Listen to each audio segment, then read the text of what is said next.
মতো ভয় করো, ভয় করার মতো ভয় করো। সালাত আদায় করছেন আপনি, আমি সালাত আদায় করছি, সালাতের সময় একজন ব্যক্তি ঢুকলো, তাকে দেখা মাত্র আমার সালাতের গতিটা আরো ধীর মন্থর হয়ে গেল, সুন্দর হয়ে গেল রুকু এবং সাজদা, তাহলে বুঝে নিতে হবে আমি ওর গোলামি করছি, আমি ওকে ভয় করছি, আমি আল্লাহ তাআলাকে ভয় করি না। মুসনাদে আমাদের একটা হাদিস রয়েছে, রাসূলুল্লাহ সাল্লাল্লাহু আলাইহি ওয়াসাল্লাম বলেছেন, মান সাল্লা ইউরাই ফাকাদ আশরাকা, কোন ব্যক্তি যদি সালাত আদায় করে কাউকে দেখানোর জন্য, সে ব্যক্তি শিরক করলো। আশ্চর্য কথা, সালাতের মাধ্যমে জান্নাতে যাওয়া যায়? সালাত না থাকলে একজন মানুষ মুসলমান থাকে না, অথচ আল্লাহ রাসূল বলছেন যে ব্যক্তি সালাত আদায় করলো অপরকে দেখানোর জন্য, এ ব্যক্তি শিরক করলো। দেখবেন অনেক মানুষ, বেশিরভাগ মানুষই ফজরে উপস্থিত হয় না, কিন্তু তারা উপস্থিত কোথায় হয়? জুমাতে উপস্থিত হয়।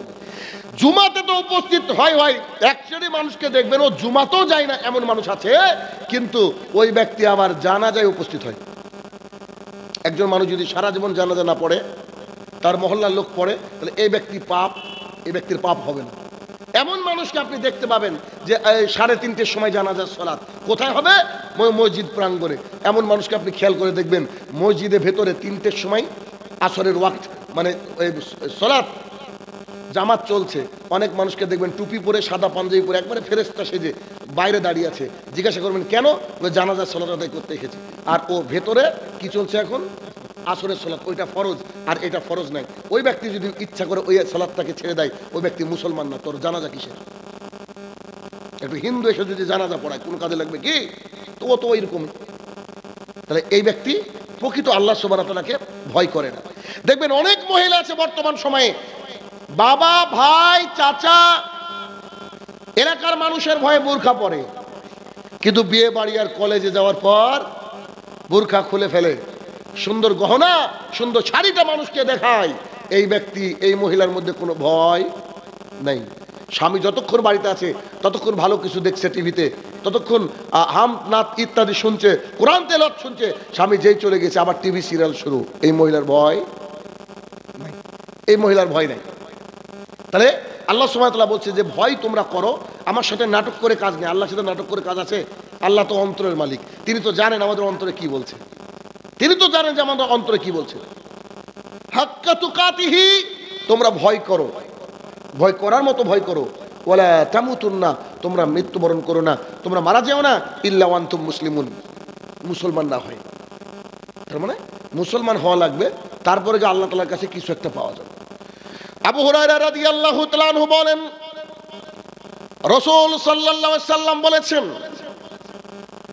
কিয়ামতের কঠিন সময়ে, 1 মিনিট, কিয়ামতের কঠিন সময় মানে আমি যদি একটা হাদিস দিয়ে আপনাকে আলোচনা করি, সারা রাত আলোচনা করে শেষ করা যাবে না। যে কোনো একটা হাদিস, যদি হাদিসের প্রত্যেকটা অংশে এত বেশি শিক্ষা, শুরুতেই আমি যাইনি সামনে, আল্লাহ রাসূল সাল্লাল্লাহু আলাইহি ওয়াসাল্লাম বলেছে কিয়ামতের কঠিন দিনে, কঠিন দিন কাকে বলে? কঠিন দিন কি বলবো আপনাকে আমি? দেখেন কঠিন দিন বুঝে আপনাকে। একজন ব্যক্তি কাশ্মীরে বাড়ি, আমার সাথে গিয়েছে, কাবার মধ্যে তোয়াফ করছে, ও আমিও করছি, ও করছে। তো আমি যতক্ষণ ছিলাম ততক্ষণ আমার চোখে পানি। কেন? খালি আমার মনে পড়ছে যে এখানে মুহাম্মদ সাল্লাল্লাহু আলাইহি ওয়াসাল্লাম সালাত আদায় করতো, আবু জেহেল এই শয়তানের বাচ্চারা আল্লাহ রাসূলকে কত কষ্ট দিয়েছে। এখানে মুহাম্মদ সাল্লাল্লাহু আলাইহি ওয়াসাল্লাম সালাত আদায় করতো, তার মাথার উপরে উটের ভুঁড়ি চাপিয়ে দেওয়া হয়েছে। এখানে আবু জেহেল মুহাম্মদ সাল্লাল্লাহু আলাইহি ওয়াসাল্লামকে থুতু দিত। এই পবিত্র জায়গায় আল্লাহ রাসূলের পা পড়েছিল। ভাবছি আর ভাবছি, আমি একজন গরিব মানুষ, আল্লাহ তাআলা আমাকে এই কাবা দেখার মতো সৌভাগ্য দিয়েছে। ভাবছি আর অঝরে পানি ঝরে চলে যাচ্ছে আমার চোখ থেকে। আমি কি দৃশ্য ভাবছি। তারপর যখন সাফা মারাতে গেলাম, তখন আমাদের মনে পড়লো ইসমাইল আলাইহিস সালামের কথা।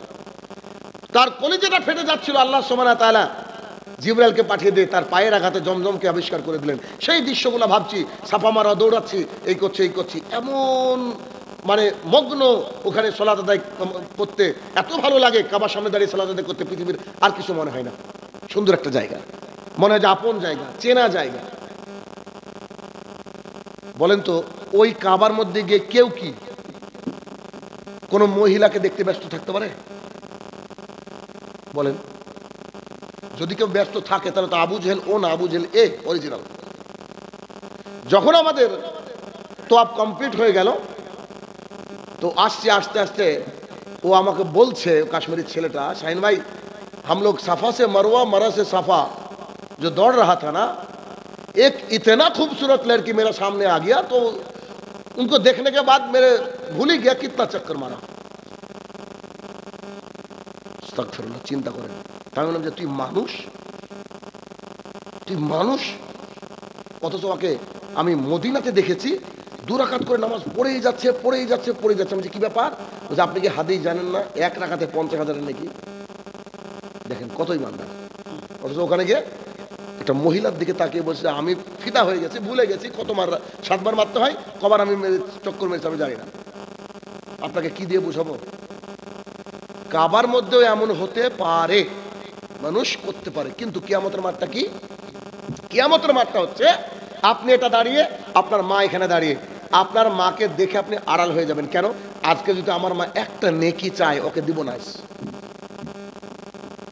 স্বামী স্ত্রী পৃথিবীর বুকে কত সুন্দর সম্পর্ক, স্বামী আর স্ত্রী একটু মুখামুখি হয়ে গেছে, স্ত্রী অথবা স্বামী দুজন থেকে পালিয়ে যাবে। কেন?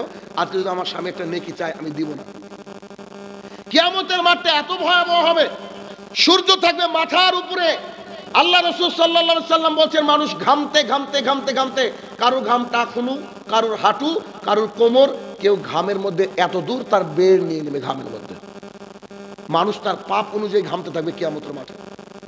এমনও মানুষকে দেখবা তোমরা কিয়ামতের মাঠে যারা আসছে মাথার উপরে ভর করে। সাহাবায়ে কেরাম বলছে হাউ ইজ ইট পসিবল? কি করে সম্ভব? যে লোক পা দিয়ে চলে, মাথা দিয়ে চলা হয় নাকি? তখন মুহাম্মদ সাল্লাল্লাহু আলাইহি ওয়াসাল্লাম বলছেন আল্লাহ সুবহানাহু ওয়া তাআলা যাকে বা আমাদেরকে পা দিয়ে চলেছেন, তিনি কি মাথা দিয়ে চালাতে পারেন না? সাহাবায়ে কেরাম বলছে জি তাই তো। এমনও মানুষকে দেখা যাবে তার শরীরে শুধু হাড়, গোশত নেই। বন্ধন লোন এত বলা পরে বাড়িতে থেকেছে, দেখবেন না ওগুলোকে? কিয়ামতের মাঠে দেখবেন। পৃথিবীর বুকে যারা নিজেকে ক্ষমতার অহংকারে পাগল করেছিল, সেদিন দেখবেন যে পিপিলিকার ন্যায় চারিদিক থেকে তাদেরকে একেবারে কোণঠাসা করছে। এত অপমান, এত লাঞ্ছনা চারিদিক থেকে, যেমন পিপিলিকা চিনির মিষ্টির চারিদিকে আসে, তেমন করে অপমান লাঞ্ছনা তার চারিদিকে আসতে থাকবে। যাকে পৃথিবীর বুকে সবচেয়ে অবহেলা করা হয় আল্লাহর জমিনে, আমার হিসাবে ওটা ওর নাম হচ্ছে মুয়াজ্জিন। দেখবেন কেউ দাম দেয় না। সবচেয়ে বেশি অবহেলিত পাত্র মুয়াজ্জিন। তাদের দিকে তাকে দেখবে তাদের কাঁধ সবচেয়ে উঁচু, আল্লাহ সবচেয়ে সম্মানিত করবে মুয়াজ্জিনদেরকে। কিয়ামতের মাঠটা এতই গভীর, এত কঠিন। আম্মা জান আয়েশা রাদিয়াল্লাহু তাআলা আনহা বলছেন আল্লাহ রাসূল সাল্লাল্লাহু আলাইহি সাল্লাম কিয়ামতের মাঠে কি কোনো এমন পরিস্থিতি হবে নাকি যে আপনি আমাদেরকে ভুলে যাবেন? তখন মুহাম্মদ সাল্লাল্লাহু আলাইহি সাল্লাম বলছে যখন আমাদের আমলনামাকে ওজন করা হবে, তখন কেউ কাউকে খেয়াল রাখবে না। রাসূলুল্লাহ সাল্লাল্লাহু আলাইহি সাল্লাম বলেন 490 কোটি ফেরেশতা জাহান্নাম কেটে নিয়ে আসবে। জাহান্নাম চিৎকার দিবে। জাহান্নামের একটা হাদিস আপনাকে বুঝাই, একটু দেখেন।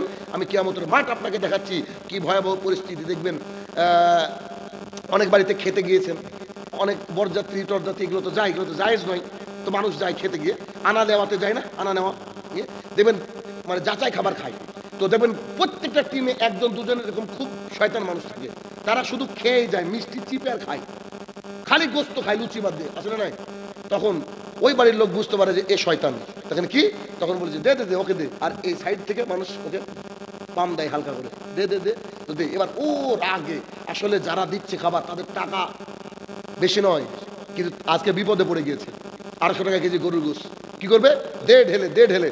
তখন ওই লোক চাইছে না মন থেকে, তারপর বলছে না আপনি তো খেতে পারবেন, খান না। ওকে ঢেলে দিয়েছে। তখন ঢেলে দেওয়ার পর বলছে আরো দেন। এই যে আরো দেন এই শব্দটা কি? ও কি ভালোবেসে বললো না রেগে বললো? তো মানে ও নিতে পারবে না, তারপর বলছে আরো দেন। এবার হাদিস শুনেন, রাসূলুল্লাহ সাল্লাল্লাহু আলাইহি ওয়াসাল্লাম বলছেন কিয়ামতের মাঠে জাহান্নামের মধ্যে মানুষকে ফেলতে হবে, ফেলবে।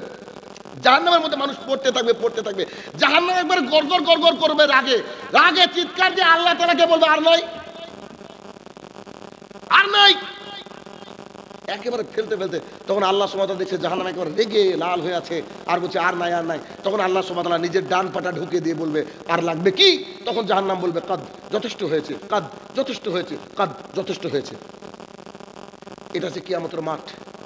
প্রত্যেকটা নবী রাসূল বলবে ইয়া নাফসি, প্রত্যেকটা মানুষ বলবে ইয়া নাফসি। খালি পীর গোলাপ ভালো থাকবে। আল্লাহ রসুল বলছে যে নবী রাসূলরা টেনশনে থাকবে, তাদের অবস্থা এমন হবে। আর পীর আর মুরিদ, ওই যে আপনাদের নগড়া জলেও তো পীর আছে, ফু দিয়ে মানুষকে জান্নাতে পাঠায়। পরিস্থিতি চিন্তা করেন। তাহলে এত ভয়াবহ পরিস্থিতি হবে। আল্লাহ সুবহানাহু ওয়া তাআলা নিজে কোরআনুল কারীমের মধ্যে বলছে, মানুষকে দেখে মনে হবে এরা সবাই মাতাল। না না না না, এরা কেউ মাতাল নয়। আমি আল্লাহ তাআলার আযাবটাই এত কঠিন। সেদিন 8 বছরের লোক 80 বছর বয়সের মতো হয়ে যাবে। সেদিন প্রেগনেন্ট মহিলার বাচ্চা পড়ে যাবে মাটিতে, ও প্রেগনেন্ট মহিলা বুঝতে পারবে না যে আমার কি অবস্থা হলো। পরিস্থিতি কত ভয়াবহ। এবার হাদিসটা শুনেন। আবু হুরায়রা রাদিয়াল্লাহু তাআলা আনহু বলেন, রাসূলুল্লাহ সাল্লাল্লাহু আলাইহি ওয়াসাল্লাম বলেছেন যে কিয়ামতের মাঠে কঠিন দিবসে যখন কোনো ছায়া থাকবে না, একমাত্র আল্লাহ সুবহানাহু ওয়া তাআলার ছায়া থাকবে। এই আল্লাহ সুবহানাহু ওয়া তাআলার ছায়া, যেটাকে আপনারা চিনেন আরশের ছায়া হিসেবে, কেউ কেউ বলছেন এই কথাটা শুদ্ধ নয়, আবার কেউ কেউ বলছে আরশেরই ছায়া। শুনে রাখেন, এটা যে আল্লাহ তাআলার ছায়া।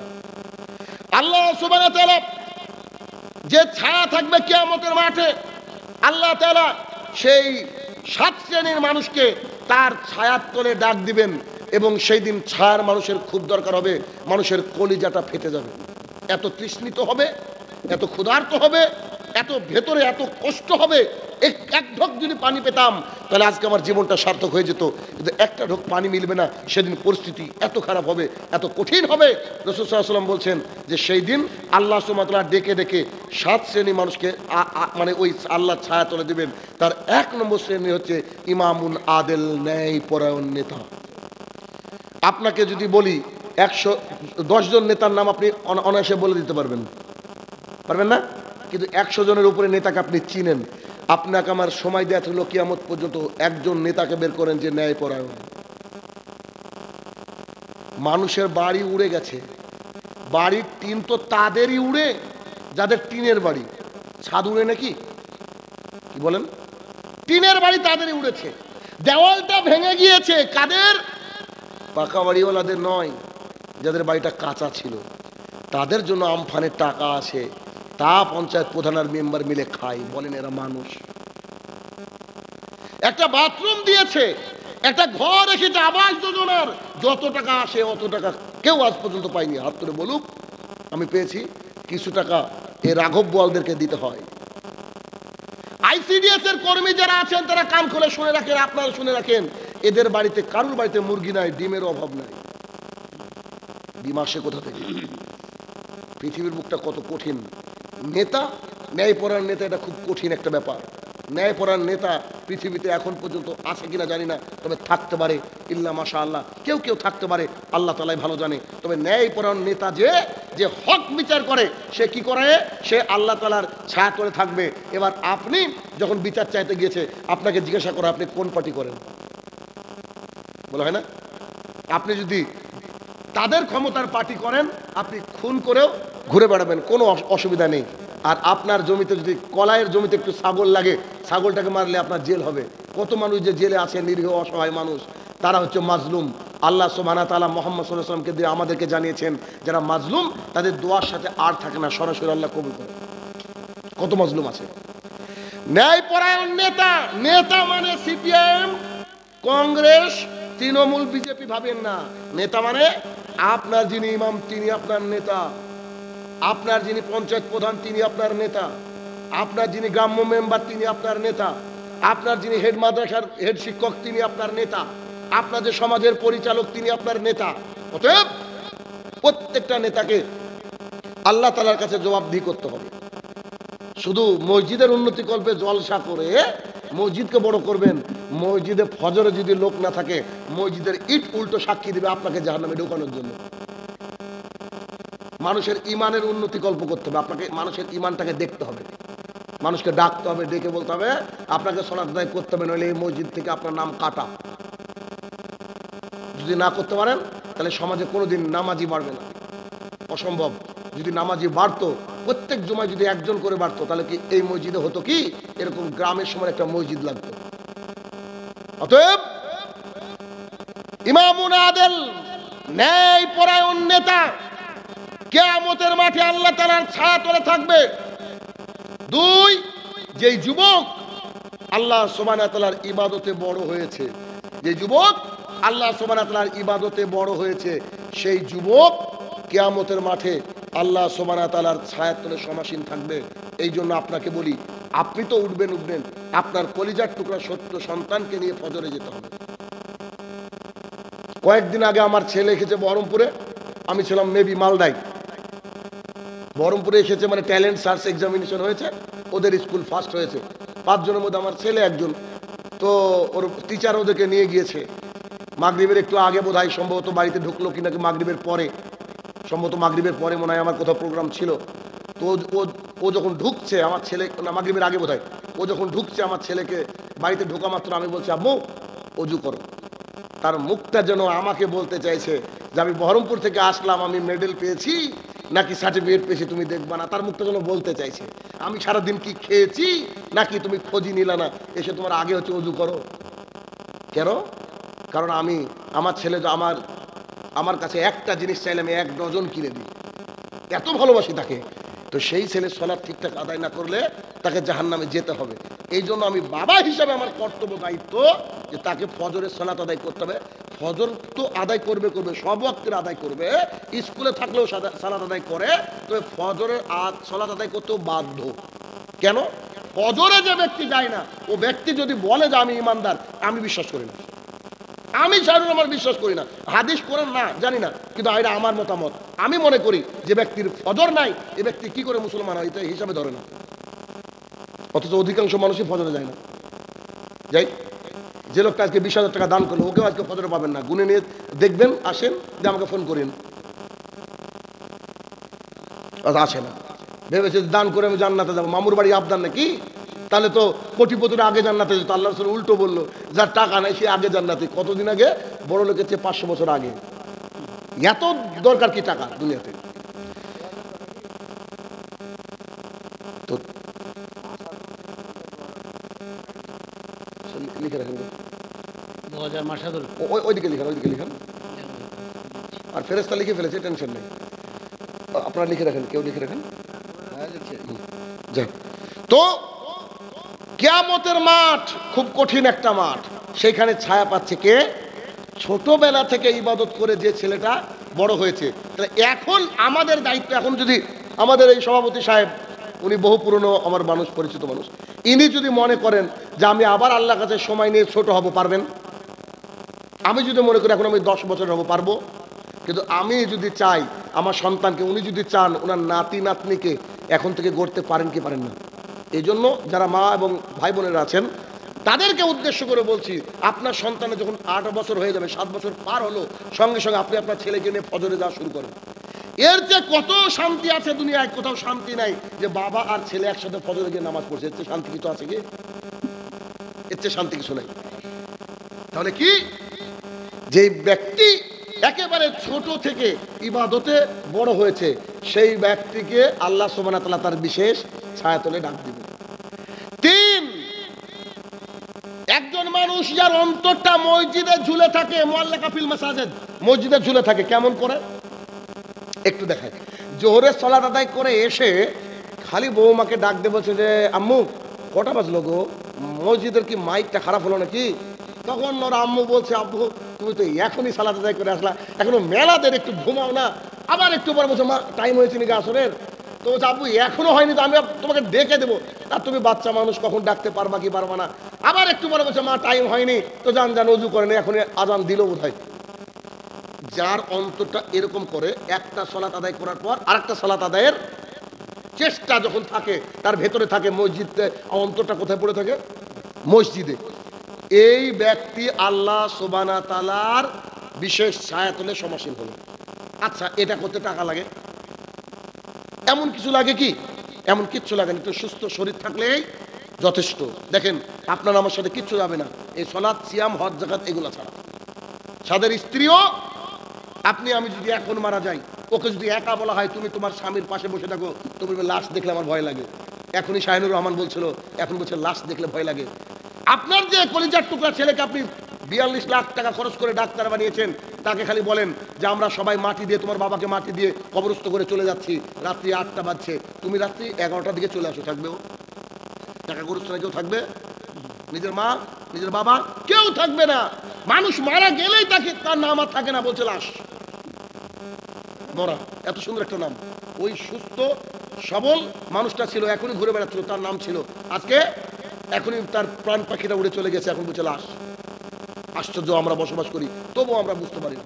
তাহলে কি, যার অন্তরটা কি করে, মোল্লাকা ফিল মাসাজিদ, মসজিদের সাথে কি করে ঝুলে থাকে, সেই ব্যক্তিকে আল্লাহ সুবহানাহু ওয়া তাআলা কিয়ামতের মাঠে ছায়া দিবেন। তবে শুনে রাখেন, সালাত যেহেতু আদায় করতে হবে, তাহলে একটু আমরা বেশি বেশি করে আগ্রহ করি, ব্যাস হয়ে গেল, এতটুকু।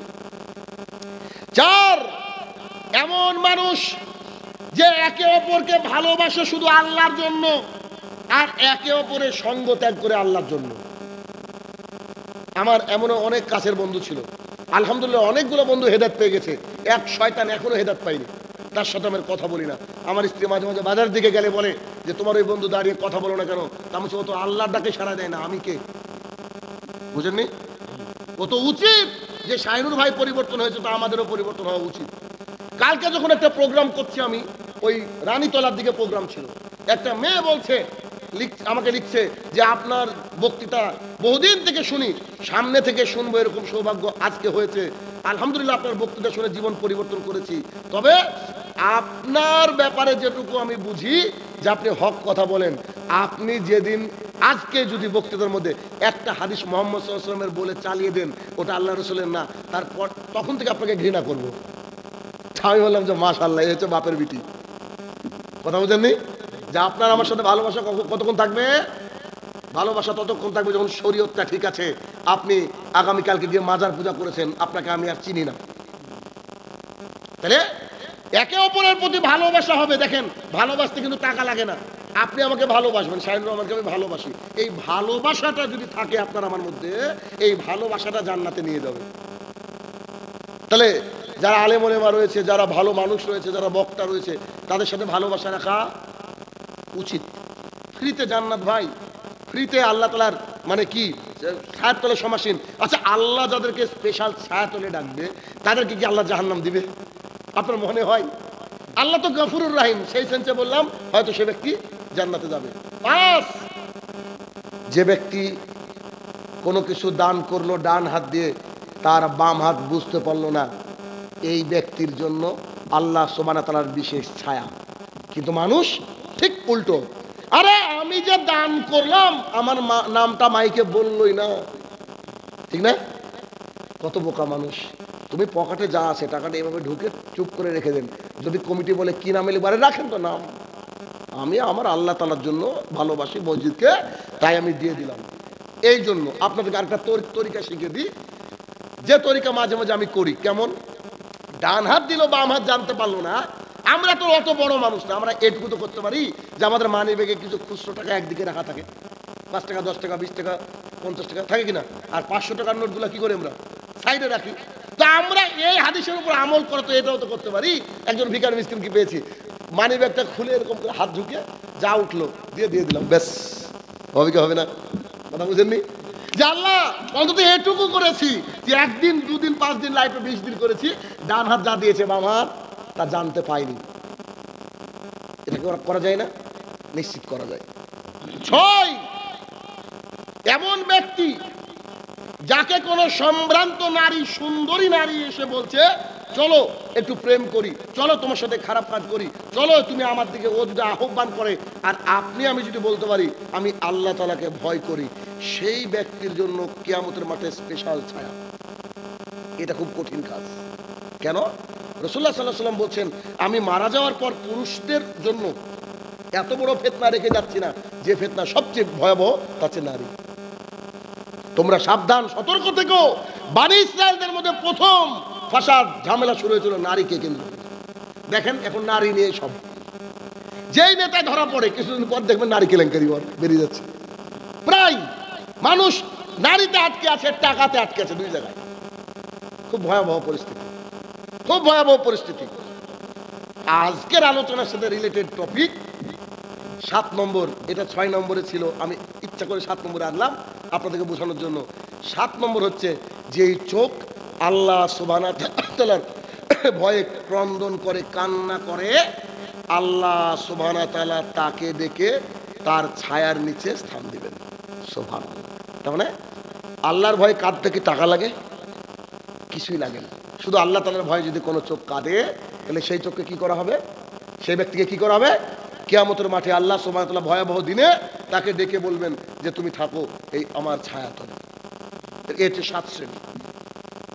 এ হচ্ছে 7 শ্রেণী। এবার আমাদেরকে মাথায় রাখতে হবে। ইরবাজ বিন সারিয়া রাদিয়াল্লাহু তাআলা আনহু বলেন, রাসূল সাল্লাল্লাহু আলাইহি সাল্লাম আমাদের সামনে কিছু বক্তৃতা পেশ করলেন। তার কথা শোনার পর আমাদের অন্তর সমূহ বিগলিত হলো, আমাদের চোখ দিয়ে ঝরঝর করে পানি পড়তে লাগলো। কিন্তু বর্তমানে প্রেক্ষাপট ভিন্ন। বক্তা বসে আছে, এই শ্রোতা বসে আছে, বক্তা এখান থেকে গান করছে, গজল করছে। ঠিক শুনে মনে হচ্ছে যে মানে শ্রোতারা মিলাই দেয় কোন গানের সাথে, মিলাই না? শ্রোতারা মিলাই কি মিলাই না? যে ধরেন একটা ও গানের সুরে তো গজল হয় আজকাল। গজল এমনি হয় বলেন? আচ্ছা বলেন তো, গজল এমনি হয়?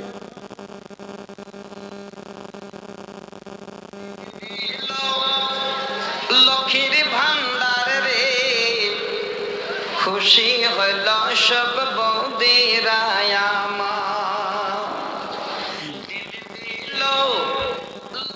বুঝতে পেরেছেন? নিশ্চয় বুঝে গেছেন অনেকে, যাদের গান শোনা অভ্যাস ছিল আগে বা এখনো শুনেন, তারা বুঝে গেছেন এটা কোন গান। তো এখন বক্তা কথা বলছে, শ্রোতা ভাবছে এটা কোন গানের কলি। এ দিয়ে কি সমাজ পরিবর্তন হবে? এদের বিরুদ্ধে কথা বলে শাহিনুর রহমান সবচেয়ে খারাপ হবো, খারাপ আল্লাহর কাছে ভালো হওয়ার চেষ্টা করি। আমার কিছু করার নেই, আমি দুঃখিত। এখন এই হাদিসটা শুনেন। ইরবাজ বিন সারিয়া রাদিয়াল্লাহু তাআলা আনহু বলেন, মুহাম্মদ সাল্লাল্লাহু আলাইহি ওয়াসাল্লাম আমাদের সামনে এমন বক্তৃতা করলেন, আমাদের চোখগুলা থেকে পানি ঝরতে লাগলো, অন্তর ভেঙে গেল, কেঁদে আমরা বুক ভাসিয়ে দিলাম। তখন আমাদের যেন মনে হচ্ছিল যে আজকের পরে মুহাম্মদ সাল্লাল্লাহু আলাইহি ওয়াসাল্লাম বক্তৃতা দিবেন না, হয়তো আল্লাহর কাছে চলে যাবেন, হয়তো তিনি ইন্তেকাল করবেন, হয়তো তার থেকে আর বোধহয় আমরা আর কিছু পাবো না। কেন?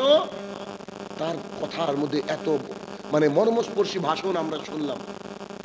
চট করে একজন ব্যক্তি উঠে দাঁড়িয়ে বলছেন, আল্লাহ রাসূল সাল্লাল্লাহু আলাইহি ওয়াসাল্লাম, আমাদের মনে হচ্ছে আপনার এই বক্তৃতাটা যেন আমাদের কাছে শেষ, আপনার হয়তো আর কোনোদিন পাবো না, এমন যেন আমাদের ভেতরটা মনে হচ্ছে। তা আপনি এক কাজ করেন না, আমাদেরকে একটু নসিহত করেন, নসিহত করেন। যদি আপনি চলে যান আমরা কার কাছ থেকে নসিহত নেব? একটু নসিহত করেন না।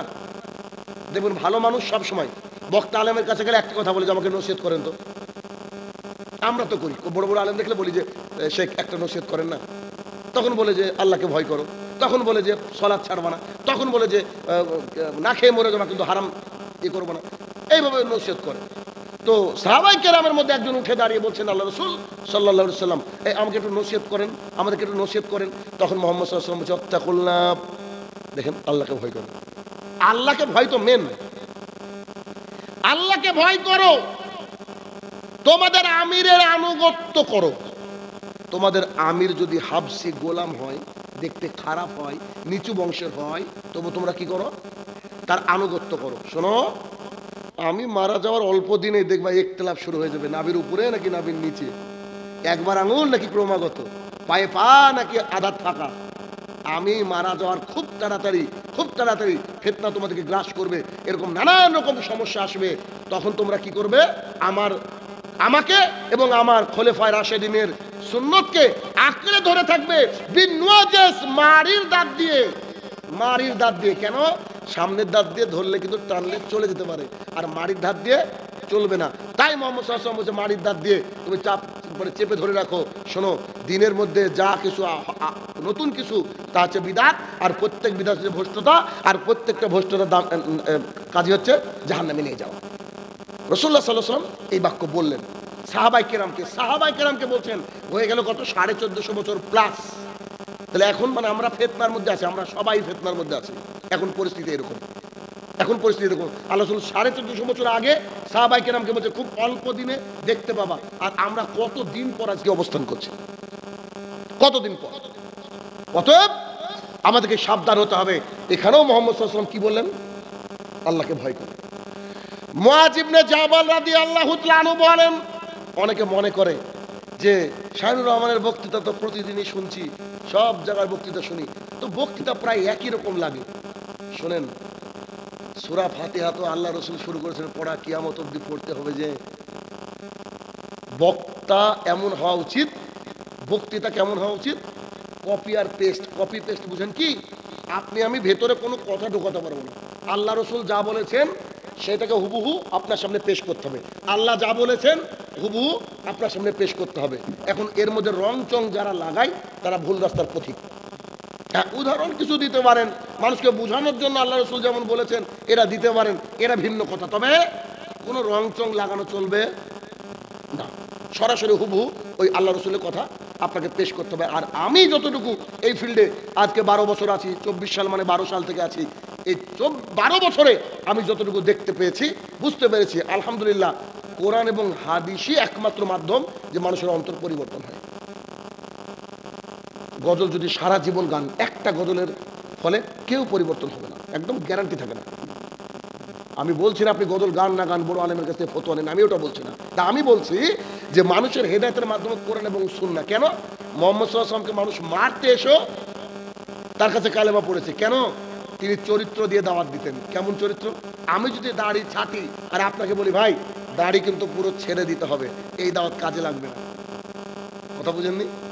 দাড়ি যদি আপনি পূর্ণাঙ্গ রেখে দেন, সুন্দর করে দেন, দেখবেন আপনার চেহারার মধ্যে নূর চমকাবে, চমকাবে চমকাবে। আপনাকে দেখে মানুষ বলবে এ লোকটা যা বলবে বোধহয় ভালোই বলবে, এর মধ্যে কল্যাণ আছে। আর কিছু মানুষকে দেখলে মনে হয় যে ওকে মারি ধরে, হয় না? কিছু মানুষের মুখটা এমন, দেখলে বুঝতে পারবেন যে ওর মধ্যে শয়তান থাকে, ওর মধ্যে শয়তান থাকে। মুআয ইবনে জাবাল রাদিয়াল্লাহু তাআলা আনহু বলেন,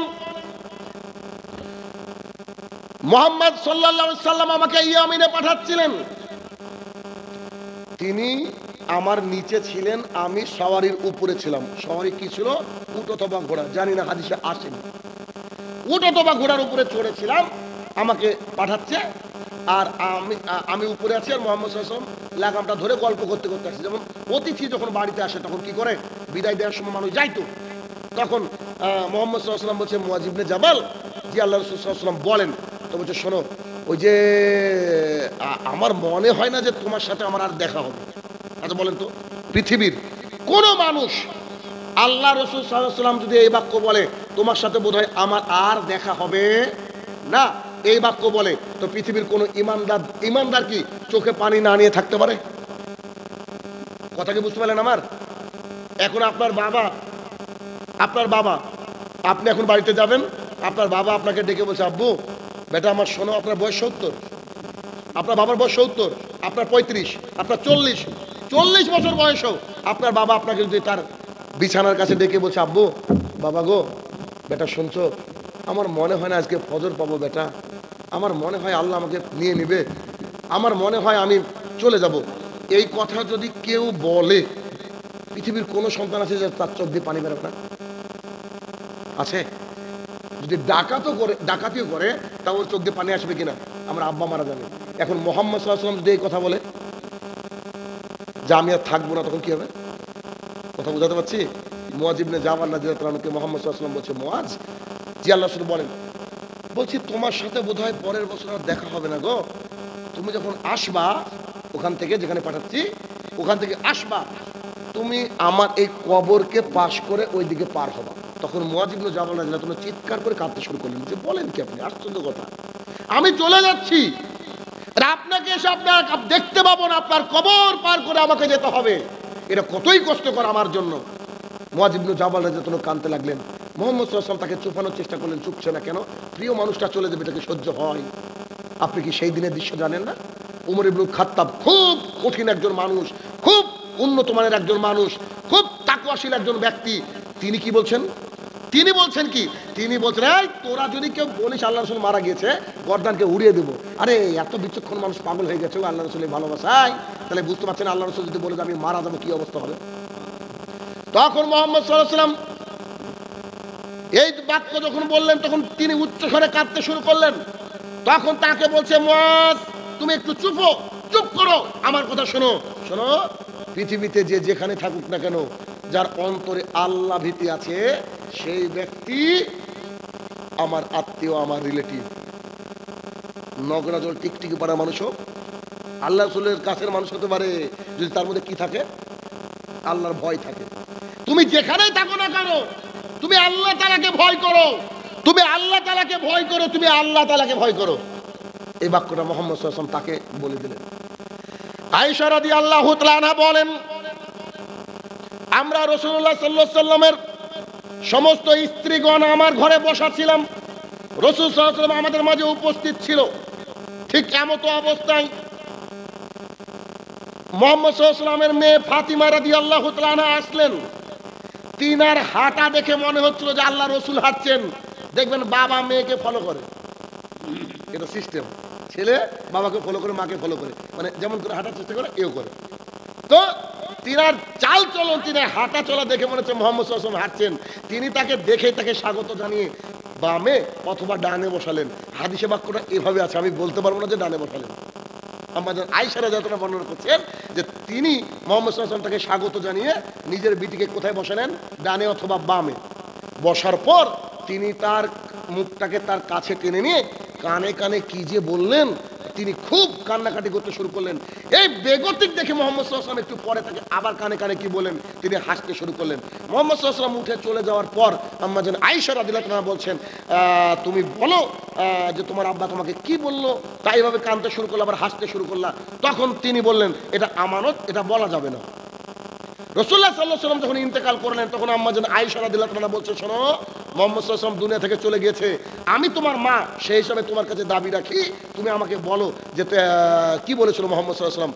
তখন তিনি বলছে, জি, তিনি তো চলে গিয়েছেন, এখন আমি যদি বলি এটা আমানতের খেয়ানত হবে না। শোনো, আমি যখন ঘরে আসলাম আমার আব্বা আমাকে ডান অথবা বামে বসানোর পর আমাকে বলছে, মা, প্রত্যেকবার জিবরাইল আলাইহিস সালাম আমার কাছে বছরে একবার কোরআন তেলাওয়াত করে শোনায়। জিবরাইল এসে আল্লাহ রাসূলকে একবার কি শোনান? কোরআন শোনান। এই বছর জিবরাইল আমার কাছে দুবার এসেছিল। আমার মনে হয়, মা, আমি আর বেশি দিন বাঁচবো না। কোনো মেয়ে কি শুনতে পারে এই কথা? আমার মনে হয় আমি বেশি দিন বাঁচবো না। তখন আমার মেয়ে, আমি তখন কাঁদতে শুরু করলাম যে আমার আব্বাকে তাড়াতাড়ি হারিয়ে ফেলবো। খুবই কান্না দেখে আমার আব্বা আবার আমার মাথাটাকে টেনে নিয়ে বললো, মা, তুমি এই কথা শুনে খুশি হবা যে তুমি হচ্ছে জান্নাতের নারীদের সর্দারিনী। তখন আমি হাসতে শুরু করলাম। তখন আর কিছু তো মাঝে একটা বাক্য বাদ গেল। তখন আমার আব্বা আমাকে বলেছে, অত্তাকুল্লাহ, আল্লাহকে ভয় করো, তুমি আল্লাহকে ভয় করো। আল্লাহ ভীতি যদি করো মানুষের অন্তরে জাগরিত হয়, তাহলে একটা মানুষ পৃথিবীর সমস্ত কাজ একেবারে বেছে বেছে বেছে বেছে করবে। যেটা হারাম সেটাকে বাদ দিবে, যেটা হালাল সেই রাস্তায় চলবে, সে রাস্তায় চলবে। আবু হুরায়রা রাদিয়াল্লাহু তাআলা আনহু বলেন, রাসূল সাল্লাল্লাহু আলাইহি ওয়াসাল্লামকে জিজ্ঞাসা করা হলো, আল্লাহর কাছে সবচেয়ে ভালো ব্যক্তিকে? তখন মুহাম্মদ সাল্লাল্লাহু আলাইহি ওয়াসাল্লাম বলছেন, যার তাকওয়া যত বেশি, যার আল্লাহ ভীতি যত বেশি, সেই ব্যক্তি আল্লাহ তাআলার কাছে অত প্রিয়। সুবহানাল্লাহ। আল্লাহ রাসূল বলেননি যে সাহাবীরা প্রিয়, আল্লাহ রাসূল বলেননি আমার বংশের মানুষ প্রিয়। আল্লাহ রাসূল সাল্লাল্লাহু আলাইহি ওয়াসাল্লাম কি বলছেন? যার অন্তরে যত বেশি তাকওয়া, যার অন্তরে যত বেশি ভয়, সেই ব্যক্তি আল্লাহর কাছে তত প্রিয়। আবু হুরায়রা রাদিয়াল্লাহু তাআলা আনহু বলেন, রাসূল সাল্লাল্লাহু আলাইহি ওয়াসাল্লাম বলেছেন, আবু হুরায়রা সবচেয়ে বেশি হাদিস বর্ণনা করেছেন। তিনি বলেন, রাসূলুল্লাহ সাল্লাল্লাহু আলাইহি ওয়াসাল্লাম বলেছেন, গাভীর ওলান বাট থেকে দুধ বের করে ঢোকানো যত কষ্টকর, ওই ব্যক্তি, যে ব্যক্তি আল্লাহ তাআলার ভয়ে কাঁদে, আল্লাহ তাআলার ভয়ে দু চোখের পানি ফেলে দেয়, দু চোখের পানি ছেড়ে কাঁদে, সেই ব্যক্তিকে জাহান্নামে ঢোকানো অতই কষ্টকর। কি দিয়ে বুঝাবো? তাই তো আপনাদেরকে বলি, শীতকাল হচ্ছে মুমিনদের বসন্তকাল। আজকের দিনে আজান হচ্ছে 4:50, ঠিক না? আজান এখন একটু বেশি সময়, তো 4:30 4:50 এরকম সময়, 4:50 আশপাশে আজান। যদি মনে করেন যে 4টেতে অ্যালার্ম দিব, উঠতে অসুবিধা হবে, উঠতে অসুবিধা হবে। আমরা বেশি রাত পর্যন্ত জালসা করি না, আমি করি না এই কথা বলি, মানুষ বুঝে না। কেন? আপনার ফজর কাজা হলে আমি কেন আল্লাহর কাছে দায়ী হব ভাই? ফজরটা হচ্ছে মেন জরুরি। তো যাই হোক, সেটা কি 4টের সময় যদি ঘড়িতে অ্যালার্মটা দিয়ে দেন, 10 মিনিট বাথরুমে চলে গেল, আরো 30 মিনিট যদি সময় আপনার থাকে, 2 রাকাত সালাত আদায় করেন,